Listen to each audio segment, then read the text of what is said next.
Hello, അപ്പോൾ ഇന്നത്തെ പുതിയ വീഡിയോയിലേക്ക് എല്ലാവർക്കും സ്വാഗതം. അപ്പോൾ നമുക്കിന്നൊരു കുക്കിംഗ് വീഡിയോ കണ്ടാലോ? നമ്മുടെ സ്റ്റൈലിൽ എങ്ങനെയാണ് നാടൻ കോഴിക്കറിയും പിന്നെ റാഗി മുദ്ദയാക്കുന്നത്. ആദ്യം തന്നെ ചിക്കൻ ഒരു 3 പ്രാവശ്യം കഴുകി വെക്കാം. അതിനായിട്ട് നമുക്ക് അതിനുള്ള മസാല റെഡിയാക്കാം. അപ്പോൾ ചട്ടി ചൂടാക്കാൻ വെച്ചു. അങ്ങനെ അതിലേക്ക് 5 ടേബിൾ സ്പൂൺ മല്ലിപ്പൊടി നല്ലതായിട്ട് ചൂടാക്കി, പിന്നെ അതിലേക്ക് ഒരു 4 ടേബിൾ സ്പൂൺ മുളക് പൊടി ഇട്ട് അതും നല്ല ചൂടാക്കി, പിന്നെയും അതിലേക്ക് ഒരു ടേബിൾ സ്പൂൺ പെപ്പർ പൊടി ഇട്ടിട്ട് നല്ല ചൂടാക്കാം. പിന്നെ ചീൻചട്ടിയുടെ ഷേപ്പൊന്നും കണ്ടിട്ടും ആരും ചെറുക്കല്ലേ. അങ്ങനെ മസാലകൾ നല്ല മിക്സാക്കി നല്ല ചൂടാക്കിയ ശേഷം നമ്മളെ ചിക്കനിലേക്ക് കുറച്ച് ഉപ്പ്, കുറച്ച് മഞ്ഞൾപ്പൊടി, പിന്നെ ഇപ്പോൾ ചൂടാക്കി വെച്ച മസാലപ്പൊടി ഒരു 5 ടേബിൾ സ്പൂൺ ആഡ് ആക്കിയിട്ട് നല്ല മിക്സാക്കി അതങ്ങോട്ട് മാറ്റി വയ്ക്കാം. അപ്പോൾ ഇതൊരു 5-10 മിനിറ്റ് നമുക്ക് മാരിനേറ്റ് ആക്കി വെക്കാം. അപ്പോൾ ഇതിന് ഇനിയൊരു മസാല ഉണ്ട്, അപ്പോൾ നമുക്കത് റെഡിയാക്കാം.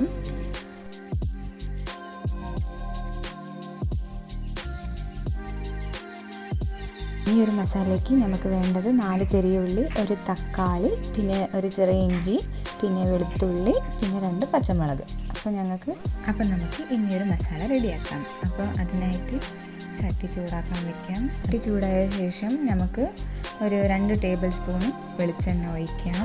പിന്നെ എണ്ണ ചൂടായ ശേഷം നമുക്ക് ഉള്ളി ചേർക്കാം. ഉള്ളി നന്നായിട്ട് വാട്ടണം.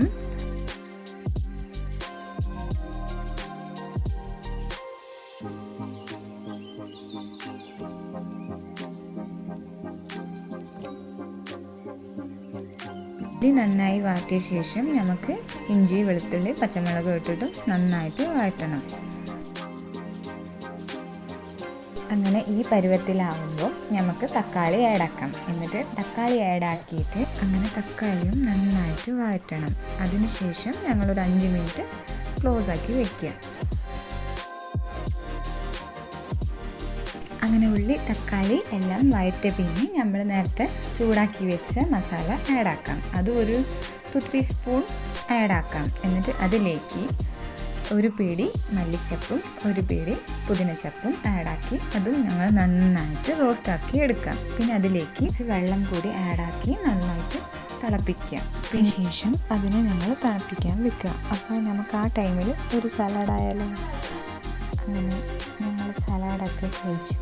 അതിനുശേഷം മസാല നമുക്ക് അരച്ചെടുക്കാം. അങ്ങനെ മസാല അരച്ച ശേഷം ഞങ്ങൾ നേരത്തെ മാരിനേറ്റ് ചെയ്ത ചിക്കൻ ചട്ടിയിലിട്ട് പിന്നെ നമുക്ക് അരച്ച് വെച്ച മസാല ആഡാക്കി നന്നായിട്ട് ഒന്ന് റോസ്റ്റാക്കി എടുക്കാം. പിന്നെ അതിലേക്ക് കുറച്ച് വെള്ളം ഒഴിച്ച് നന്നായി തിളപ്പിക്കാം. അപ്പോൾ നമുക്ക് വേണമെങ്കിൽ കുക്കറിൽ ഒരു 2-3 വിഷിലാക്കി എടുക്കാവുന്നതേ ഉള്ളൂ. അങ്ങനെ ചിക്കൻ കറി റെഡി ആകുമ്പോഴത്തേക്ക് അപ്പം നമുക്ക് ചിക്കൻ കറിക്ക് സൈഡ്സായിട്ട് റാഗി മുദ്ദ ആക്കിയാലോ. ഇതിന് വേണ്ടിയിട്ട് ഞാൻ ഈ കപ്പിലാണ് കേട്ടോ അളവെടുക്കുന്നത്. അപ്പോൾ ഒരു കപ്പിന് ഒരു 1.5 കപ്പ് വെള്ളം അങ്ങനെയാണ് ആഡാക്കുന്നത്. അതിനുശേഷം വെള്ളം ചൂടാക്കാൻ വെക്കുക. അതിലേക്ക് ഒരു ഇത്തിരി ഉപ്പും വേണമെങ്കിൽ ഞങ്ങൾക്ക് നെയ്യ് ആഡാക്കാം. പിന്നെ അതിലേക്ക് കുറച്ച് റാഗി പൊടി കുറച്ച് വെള്ളത്തിലിട്ടിട്ട് മിക്സ് ആക്കിയിട്ട് നമുക്ക് ആ വെള്ളത്തിൽ ഒഴിച്ചു കൊടുക്കാം. അങ്ങനെ വെള്ളം തിളച്ച ശേഷം നമുക്ക് റാഗിപ്പൊടി ആഡാക്കാം.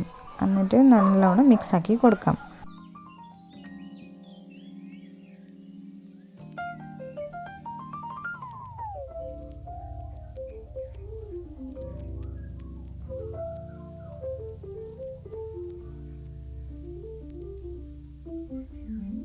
അങ്ങനെ നന്നായി മിക്സാക്കിയ ശേഷം നമുക്കൊരു 2 മിനിറ്റ്സ് അടച്ച് വെക്കാം.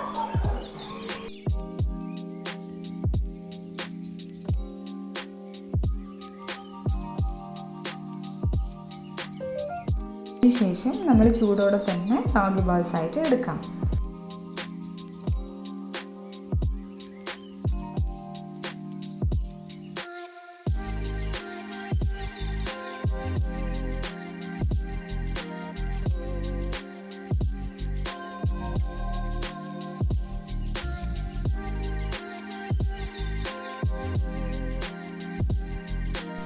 അപ്പോൾ ഈ റെസിപ്പി നിങ്ങളെല്ലാവരും വീട്ടിൽ ട്രൈ ചെയ്ത് നോക്കണം.